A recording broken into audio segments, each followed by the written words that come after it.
자, 오늘 순수한 복음이란 제목입니다. 순수한 복음. 오늘 읽으신 본문 여러 번 많이 들어보시고 많이 또 아실 겁니다. 이 이야기의 흐름이나 구조가 한 네 가지 정도로 나눠볼 수가 있는데요. 첫 번째로 보시면 베드로의 그 위대한 신앙 고백이 나옵니다. 베드로 위대한 신앙 고백이 나오고요. 또 뒤에 이어서 예수께서 본인이 받을 어떤 순환과 죽음을 예고하시는 장면이 나옵니다. 그러고 난 다음에 이 베드로가 만류하는 장면이 나오고요. 자, 그 이후에 예수께서 제자의 삶은 이런 거야. 어떤 십자가의 도를 또 설명해 주시는 그 장면, 이렇게 총 네 가지 정도 흐름과 구조로 나눌 수가 있습니다. 자, 근데 오늘 이 같이 읽으신 말씀 가운데요, 특별히 32절, 33절을 보시면 굉장히 흥미로운 장면이 나오는데요. 32, 33절을 제가 읽어드리겠습니다. 눈으로 잘 따라오시기 바랍니다. 드러내놓고 이 말씀을 하시니 베드로가 예수를 붙들고 항변하며 예수께서 돌이키사 제자들을 보시며 베드로를 꾸짖어 이르시되 사탄아 내 뒤로 물러가라. 네가 하나님의 일을 생각하지 아니하고 도리어 사람의 일을 생각하는도다 하시고. 자, 지금 어떤 일이 지금 벌어지고 있는지 대략적으로 좀 상상이 될 겁니다. 이 베드로가 예수를 붙들고 항변했다. 예수를 붙들고 항변했다. 이 항변했다는 말이요, 물론 예수께서 똑같이 꾸짖다 이렇게 말씀하시는데, 항변했다 말이 꾸짖다, rebuke라는 그런 뜻을 갖고 있는데요. 어떤 성경학자들은요, 단순히 말로 꾸짖은 게 아니었다. 베드로가 예수께 대들면서 예수의 멱살을 잡았다든지 예수를 잡고 밀치고 땡기고 하는 어떤 그런 몸싸움이 벌어진 것까지 해석하는 분들이 계십니다. 33절 보니까 예수께서 돌이켜 다른 제자들을 보며 말씀하셨다라고 되어 있는데요. 베드로의 몸싸움 때문에 예수의 원래 위치가 많이 벗어났다라고 볼 수가 있겠죠. 돌이켜 다른 제자들을 보며 말씀하셨다. 그러니까 쉽게 생각하면요, 실제로 이 베드로가 예수를 붙잡고 흔들고 항변하고 꾸짖고 소리 지르고 그랬다는 것입니다. 그래도 명색이 어떻게 보면 스승과 제자 관계인데 어떻게 이럴 수가 있나 생각하시면은, 그 다혈질이고 감정적이고 굉장히 어떻게 보면 이 충동적인 베드로 성격상 분명히 이럴 수도 있겠다라고 생각할 수가 있습니다. 그래서 문제는요, 어떻게 이럴 수가 있나 이게 아니라 왜 이렇게 됐나, 왜 이렇게 됐나를 살펴볼 필요가 있습니다. 31절부터요 32절 초반부까지 제가 다시 읽어드리겠습니다. 여러분 성경책 눈으로 잘 따라오세요. 인자가 많은 고난을 받고 장로들과 대제사장들과 서기관들에게 버림받아 죽임을 당하고 사흘 만에 살아나야 할 것을 비로소 그들에게 가르치시되 드러내놓고 이 말씀을 하시니. 이 내용이 뭡니까? 예수께서 우리 죄를 대신 지고 죽으셔서 우리의 죄를 사하겠다, 그 내용이고, 실제로 예수께서는 그 목적을 위해 이 땅에 오셨습니다. 그런데 이걸 여기서 처음 말씀하신 게 아니죠. 예수의 그 죽으심, 그 순환, 그 고난, 이것을 암시를 하신 부분이 이미 있습니다. 이미 암시하셨습니다. 그게 마가복음 2장 20절에 나오는데요. 제가 읽어드리겠습니다. 그러나 신랑을 빼앗길 날이 이르리니 그 날에는 금식할 것이니라. 예수의 죽음을 지금 이렇게 암시하신 적이 있습니다. 자, 그러다 보니까 제자들이 이때 이 말을 들었을 때는 이 말이 뭔지, 무슨 뜻인지 예수께 묻지 않을 만큼 그냥 스쳐 지나간 대수롭지 않게 여겼던 그런 말씀이었다고 볼 수가 있습니다. 그래서 오늘 본문 보니까 뭐라 그럽니까? 드러내놓고 비로소 드러내놓고 이 말씀을 하시니. 이제는 암시의 차원이 아니라 아예 드러내놓고 분명하게, 영어 성경 보시면 plainly on openly라는 그런 말을 쓰고 있지 않습니까? 그러니까 명백하게 드러내놓고 공적으로 확실하게 분명하게 작정하고 그렇게 말씀하셨다는 것입니다. 그런데 바로 그게 베드로를 크게 자극했는데 왜 베드로가 분노했겠습니까? 왜 베드로가 예수를 멱살을 잡고 이리 밀치고 저리 밀치고 그런 몸싸움을 왜 벌였겠습니까? 들어보니까 예수님의 그 메시아관과 본인이 갖고 있던 메시아관이 크게 달랐기 때문입니다. 크게 달랐기 때문입니다. 예수의 메시아로서의 구원자로서의 이 땅에서의 사역은요, 말씀드렸다시피 우리의 죄를 위해 대신 죽으시는 것이었습니다. 대신 죽으시는 것. 그런데 그렇게 죽는 것은요, 이 베드로한테는요, 실패자요, 패배자일 뿐입니다. 오히려 베드로에게 베드로의 메시아관은 뭐였습니까? 여러 가지 말할 수 있겠죠. 특별히 이스라엘을 로마로부터 해방시켜 주실 분, 아니면 하나님 나라를 이 땅에 건설할 때 자신과 다른 제자들한테 한 자리씩 주는 어떤 보상을 주는 그런 분으로서의 메시아가 이 베드로가 갖고 있던 메시아관이었습니다. 그 메시아관은요, 지금 설치고 싸우고 몸싸움했던 사람이 베드로일 뿐이지 사실 그 장소에 같이 있었던 다른 제자들도 이 베드로의 메시아관과 똑같은 것을 갖고 있었습니다. 그걸 어떻게 알 수 있나? 마태복음 18장 보시면요, 제자들이 논쟁을 합니다. 자기들끼리. 무슨 논쟁? 주제가 뭔가 보니까 천국에서 누가 제일 큰 자냐, 누가 제일 잘났냐, 이 주제를 가지고 논쟁을 하고 있습니다. 주제가 그런 거다 보니까 알 수 있지 않습니까? 평소에 제자들이 갖고 있던 메시아관이 어떤 것이었는가를 짐작할 수가 있습니다. 심지어는요, 제자들의 부모도 마찬가지였습니다. 마태복음 20장 보시면 그 제자들의 중에 두 명의 어머니 살로메라는 그 이름을 가진 여인이 나오는데요. 이 여인이 예수께 찾아가 이런 부탁을 합니다. 예수님, 당신의 나라가 임하면 내 아들 한 명은 영의정, 우의정, 다른 아들은 좌의정, 우편에 앉혀주시고 왼편에 앉혀주세요. 청탁을 합니다. 그러니까 이 예수의 제자들뿐만 아니라 그 부모들조차도 왜곡된, 변질된 이상한 메시아관을 품고 있었다는 것입니다. 그 상태로 지금 쭉 흘러온 것입니다. 그 전에는 암시만 해서 그게 드러나지 않고 크게 화두가 되지 않았을 뿐이지 그 상태로 쭉 흘러오다가 지금 부딪힌 것입니다. 여러분도 그런 경험이 있지 않습니까? 남편과 아내가 한 차를 타고 가고 있는데 한참 가고 있는데 아내가 그럽니다. 우리 장 보러 가는 거 아니었어? 남편이 그럽니다. 아니, 우리 식당 가는 거였어. 그 지점까지 계속 딴 생각 갖고 딴 목적 가지고 같이 왔다는 것입니다. 지금 베드로 제자들 그리고 예수 마찬가지입니다. 서로 다른 메시아관을 가진 채 지금까지 걸어온 겁니다.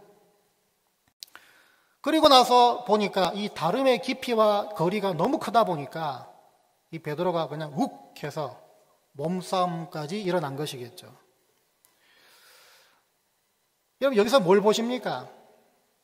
저는 이 본문 읽으면서요, 제일 먼저 들었던 생각이, 예수님은 하나의 진리를 수호하는 데 있어가지고서는 굉장히 단호하시구나. 진리를 지키는 데 있어가지고는 굉장히 단호하시구나. 어떤 협상, 타협이 없구나. 다른 건 몰라도, 다른 건 융통성이 있을지 모르지만 진리를 지키고 사수하는 데 있어가지고서는 굉장히 단호하시구나. 왜냐하면 여러분, 베드로가 밀치고 땡기고 몸싸움을 할 때 예수님 어떻게 하셨습니까? 33절을 보니까 예수께서 돌이켜서 제자들을 보시며 베드로를 꾸짖어 이르시되 사탄아 내 뒤로 물러가라. 이거는요, 여러분, 베드로 본인한테 한 말도 아니겠지만, 물론 베드로 본인 뒤에서 일하는 것도 사탄의 불을 보고 책망하는 거겠지만, 이 장면을 보고, 예수님도 참 성격 더러웠다. 예수님 한번 성격 하셨네. 막 독수를 내뱉는 분이구나. 이런 차원으로 볼 수도 있겠지만, 말씀드린 것처럼 예수님은 진리를 지키는 데서 굉장히 단호하셨다는 것입니다. 베드로가 예수님 오신 목적에 무지하고 혹은 알더라도 그걸 마치 부정한 것처럼 나오기 때문에 그럴 만도 합니다. 그래서 예수님도 제 이대로 뒀다간 정말 큰일 나겠다. 아마 그러셔서 이렇게 극단적인 단호한 모습을 보이지 않았겠나라고 상상할 수가 있습니다. 이런 상황이 베드로와 예수 사이에서만 벌어지겠습니까? 그렇지 않습니다. 여러분, 종종 주님께서 여러분에게 정말 지독할 정도로, 정말 가혹할 정도로 단호하실 때가 종종 있습니다. 그런 경험을 한 분이 계신지 모르겠지만 종종 주님 정말 왜 이러십니까? 그럴 때가 있습니다.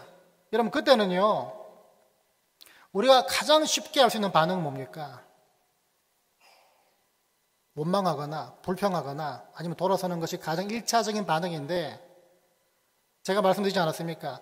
하나님께서는, 예수께서는 진리를 지키고 사수하는 데 있어서 굉장히 단호하시다, 이 말씀을 들으셨다면 앞으로 여러분들이 주님 왜 이러십니까? 정말 가혹하십니다. 왜 이렇게 단호하십니까? 라는 상황을 만나게 되면 생각을 바꿔서요, 혹시 주님이 절대 양보하거나 절대 타협할 수 없는 것을 내가 건드린 건 아닐까 라는 생각으로의 전환이 있으시길 바랍니다. 얘 이대로 뒀다가 정말 큰일 나겠다, 아마 그 상황을 내가 만들었구나 라고 생각하는 지혜가 있게 되시기 바랍니다. 그러면 그 지극히 가혹할 정도의 그 주님의 단호함이 이해가 될 것입니다. 수긍이 될 거예요.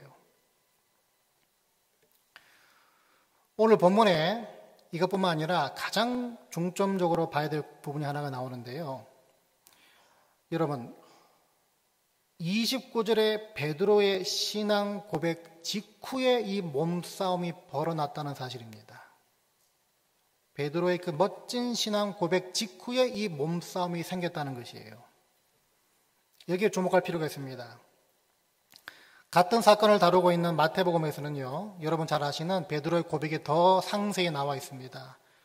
사람들이 나는 누구라 하느냐 물으실 때 더러네 엘리야요 선지자 이렇게 말하는데, 그러면 너희들은 나를 누구라 생각하느냐 물으실 때 베드로가 그 멋진 고백을 합니다. 주는 그리스도시요 살아계신 하나님의 아들이십니다. 예수님이 그 고백에 칭찬까지 하시고요, 심지어 내가 네 고백, 그 믿음 위에, 그 고백, 믿음의 고백 위에 교회를 세우겠다라고까지 말씀하십니다.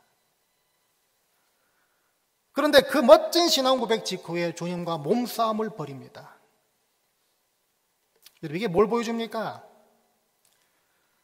저와 여러분들은요, 수많은 미사억으로 하나님 이렇습니다, 나는 이거 믿습니다, 여러 가지 신앙 고백을 할 수 있습니다. 그런데 그 고백과 여러분 실제의 삶은 전혀 다를 수 있다는 것입니다. 베드로처럼 우리가 이거 다 경험하고 있습니다. 다 그렇게 살고 있습니다. 어떻게 할 수 있습니까? 우리가 전에 말씀드렸지만요, 매 주일 예배 때마다 적어도 한 번씩은 사도신경으로 우리 믿음의 신앙 고백을 합니다. 하나님 내가 이거 믿습니다, 저거 믿습니다, 신앙 고백합니다. 그런데 여러분, 우리가 만일에 그 고백한 만큼만 살았다면요, 고백한 만큼만 살았다면 세상은 변해도 벌써 변했을 것입니다. 주님 오셔도 벌써 오셨을 겁니다. 그런데 왜 우리의 고백과 우리 일상의 모습에 왜 그 사이의 괴리가 왜 그렇게 큰가? 왜 그렇게 큰가 하면 많은 이유와 많은 변명들을 얘기할 수 있겠지만요, 가만 생각해 보면 그 고백과 일상 그 사이에 수많은 여러 가지의 불순물들이 끼어들기 때문입니다. 저와 여러분 안에는요, 수많은 불순물들이 있습니다. 인정하셔야 합니다. 예를 들면 나만의 메시아관이라든지 베드로 같은 메시아관이라든지 세상이 정의하고 있는 성공과 거기에 동조하는 내 모습이라든지, 이게 다 불순물들이 될 수 있습니다. 내가 스스로 규정하고 있는 복, 내 스스로 정의하고 있는 은혜, 아니면 그럴듯하게 들리지만 예수와 복음과는 전혀 상관없는 세상 살아가는 방법, 처세술이라고 얘기하죠. 이런 것들이 불순물이 되기도 하고요. 또 많은 경우에 여러분들이 예수와 복음 위에 은밀하게 두고 있는 우상들조차도 여러분 신앙 고백과 일상 사이에 끼어드는 불순물이 다 될 수 있다는 것입니다. 여러분, 그래서 고백은 잘하는데 그러다 보니까 다른 생각과 다른 목적으로 예수와 동행하고 있다는 것입니다. 여러분, 그렇다면요, 오늘 이걸 한번 분명히 하시고 정확하게 하시기 바랍니다. 여러분, 복음이 무엇인가? 복음은 어렵게 생각할 것 없습니다. 복된 소식입니다. 무엇이 복된 소식입니까? 무엇이 기쁜 소식입니까? 영원히 죽을 수밖에 없는 내가 예수를 믿음으로 영생받는 것이 복된 소식입니다. 그게 복된 복음이에요. 다른 거 없습니다. 복잡하게 생각할 필요 없습니다. 그런데 그렇게 믿고 그 믿음으로 그냥 쭉 살아나가면 괜찮은데 그러지를 못합니다. 왜 그러지 못하는가 하면요, 제가 몇 주 전에도 말씀드리지 않았습니까? 믿음으로 구원받고 하나님의 자녀 되는 순간, 영생의 복을 받는 그 순간부터는 여러분한테 수많은 공격들, 태클들이 들어오기 때문입니다. 그래서 성경은 성도들의 인생을 뭐라고 정의한다 말씀드렸습니까? 영적 전투 내지 믿음의 경주라고 말씀드렸습니다. 영적 전투다, 믿음의 경주다. 어떤 공격들입니까? 어떤 태클들입니까? 야, 네가 왜 죄인이냐? 네가 뭐가 잘못됐다고 그러냐? 네가 왜 예수가 필요하냐? 예수 없어도 네 심, 네 의지도 살 수 있는 거 아니냐? 여기서 잘 먹고 잘 살면 되는 거지 무슨 천국이냐? 죽고 나면 아무것도 없어. 뭐가 아쉽다고? 눈에 보이지도 않는 하나님 앞에 나와 예배드리고 뭐가 아쉽다고 눈에 보이지도 않는 하나님한테 헌금을 드리냐? 속삭입니다. 불순물들입니다. 불순물들. 그래서 내 심과 내 의지를 꺾고 주님을 인정하며 주님 의지하며 살겠다고 했는데도 저 문을 나서는 순간부터 어떻습니까? 예수 안 믿어도 잘 먹고 잘 사는 철순의 집이 눈에 들어옵니다. 예수 믿는데도 나쁜 짓만 골라 하는 암흑의 집사가 눈에 들어옵니다. 교회 안은 아예 담을 쌓고 사는데도 더 건강하고 더 맛있는 거 먹고 더 출세하고 더 공부 잘하고 더 좋은 대학 가는 그런 다른 집 자녀들이 눈에 들어옵니다. 보이지도 않는 하나님한테 그렇게 매 달리는 게 다 어리석고 미련하게 보이게 만드는 그런 불순물들이 공격해 온다는 것입니다. 베드로의 왜곡된 메시아가는요, 우리와 똑같이 그렇게 시작됩니다. 그렇게 시작된 것입니다. 우리는요, 순수한 복음을 듣고 품고 살더라도 자꾸 세상 논리에 노출되고 거기에 우리가 익숙해지게 됩니다. 그래서 불순물이 쌓이게 되면 어쩔 수 없이 자꾸 변질되고 자꾸 왜곡됩니다. 그러다 보면 결국 처음에 그 순수한 복음을 뛰어넘어서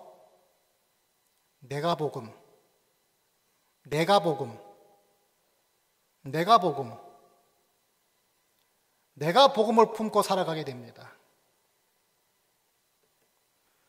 내가 복음에 익숙해지다 보면요, 오늘 예수께서 하신 말씀, 너 그렇게 살면 안 돼.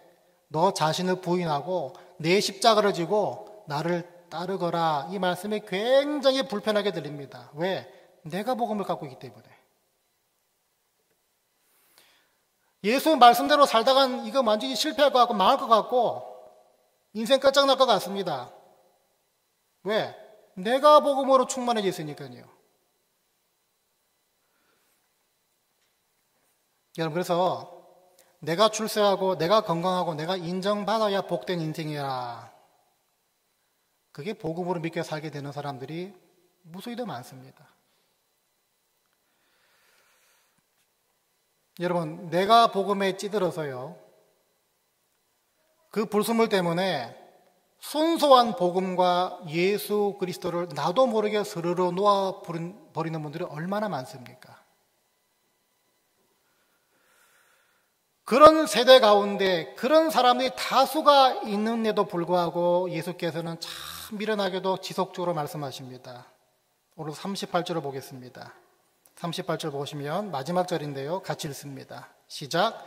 누구든지 이 음란하고 죄 많은 세대에서 나와 내 말을 부끄러워하면 인자도 아버지의 영광으로 거룩한 천사들과 함께 올 때에 그 사람을 부끄러워하리라.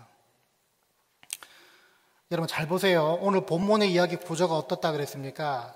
처음에 베드로의 신앙 고백이 나옵니다. 두 번째가 예수의 본인의 순환과 죽으심을 예고하는, 드러내놓고 예고하신 장면이 나옵니다. 세 번째가 베드로의 만류가 나오죠. 그리고 네 번째가 제자들이 살아가야 하고 추구해야 될 십자가의 도가 뭔지를 설명하시는 장면이 네 번째로 나옵니다. 그게 오늘 흐름 구조라 말씀드렸는데, 제일 끝에 와서요, 제일 마지막 절에 와서 그 주제와는 마치 상관없는 듯한 예수의 재림, 다시 말해 마지막 심판 때를 살짝 드러내십니다. 앞에 흐름으로부터 완전히 좀 트신 거죠. 방향을 바꾸신 겁니다. 같은 사건을 다루고 있는 마태복음 보더라도요, 제일 마지막에 똑같은 구조로 갔다가 제일 마지막에 무슨 말씀하시나 보니까 인자가 아버지의 영광으로 그 천사들과 함께 오리니 그때에 각 사람이 행한 대로 갚으리라. 이런 말로 맺으십니다. 뭘 말해줍니까? 뭘 말한다고 말씀하십니까?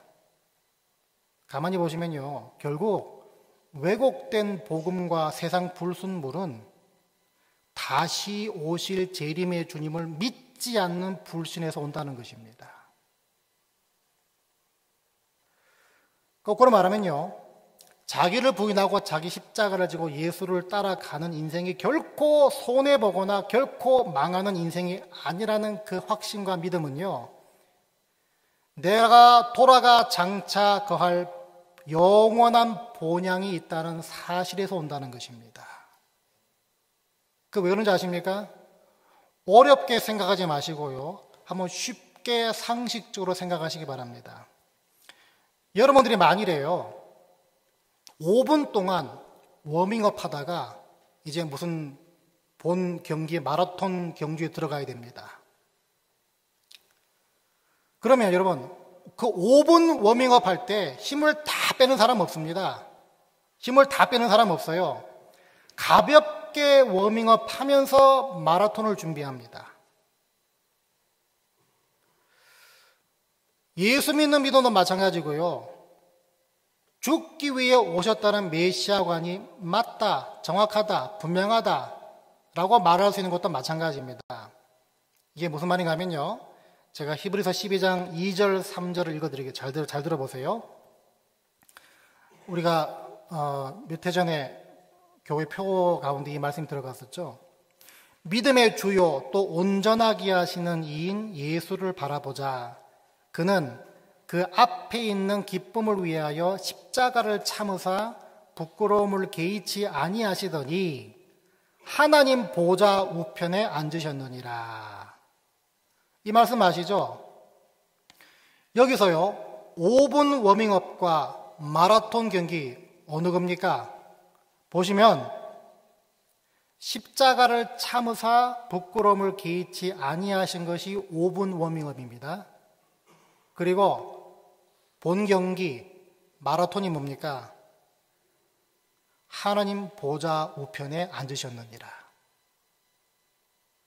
그 영원한 것을 위해서 잠깐의 고통, 잠깐의 부끄러움 개의치 않으셨다는 것입니다.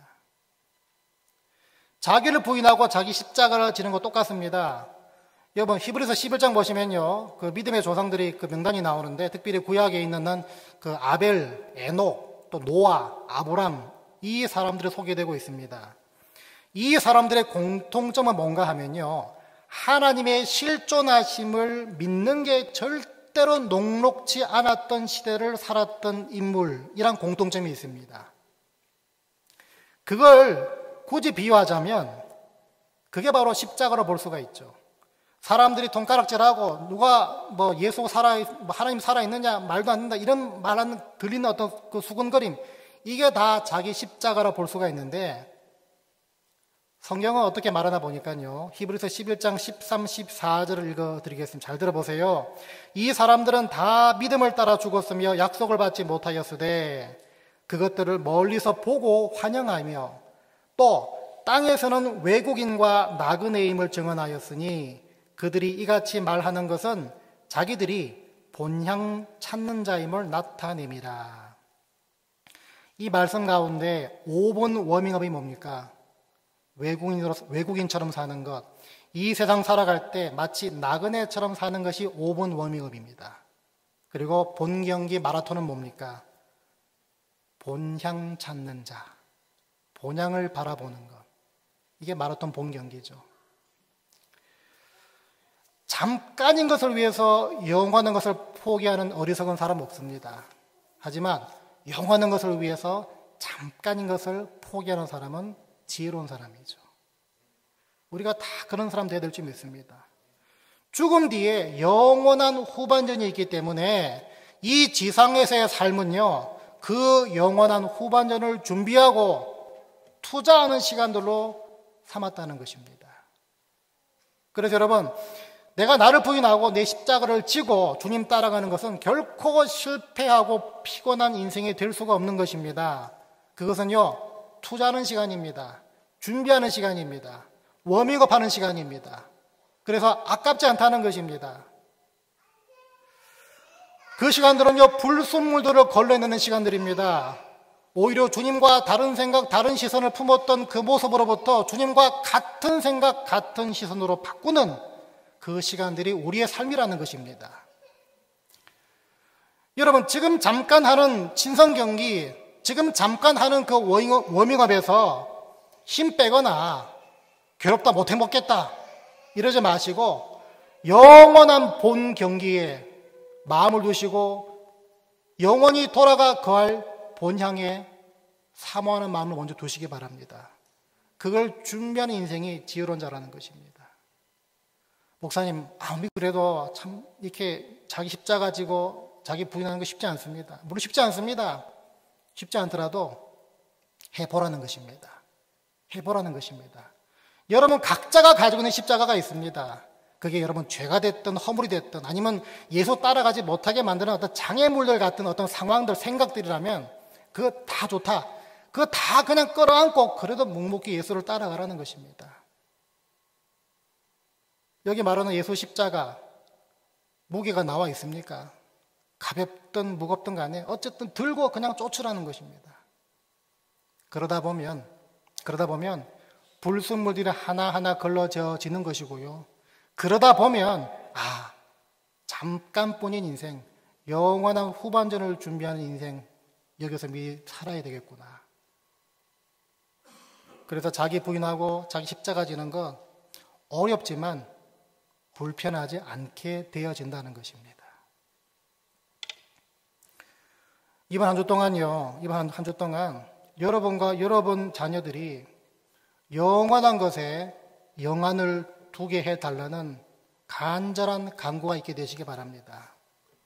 복음은 결국 보이지 않던 것, 믿어지지 않던 것, 또 알 수 없던 것들이 눈이 떠여져서 보이고 믿어지고 알아가는 과정이기 때문입니다. 우리가 몇 주 전에 말씀드리지 않았습니까? 그 소경 바디메오. 그 말 한마디 하기가 정말 우리 힘듭니다. 주여 보기 원합니다. 우리가 다 그렇게 해야 되지 않습니까? 좀 보고 난 후라도 십자가 길 힘들지만 불편하지 않는 길이구나. 왜? 영원한 후반전을 준비하는 모습이기 때문에. 좀 봐야 그게 나올 거 아니겠습니까? 여러분과 여러분 가정, 이번 한 주 여러분 자녀와 함께 하나님 우리 가정, 우리 자녀, 저 눈을 뜨게 해주시옵소서. 영원한 것에 눈을 맞추고 이 지상의 삶을 주께서 원하시는 삶을 살아갈 수 있는 힘과 능력을 주시옵소서. 눈을 떠야 가능합니다. 주님 오시는 날까지 자기를 부인하고 자기 십자가를 넉넉히 지시고 동시에 불순물도 자꾸 걸러내셔서 순수한 복음을 끝까지 지키며 살게 되시기를 주의 이름으로 간절히 축원드립니다.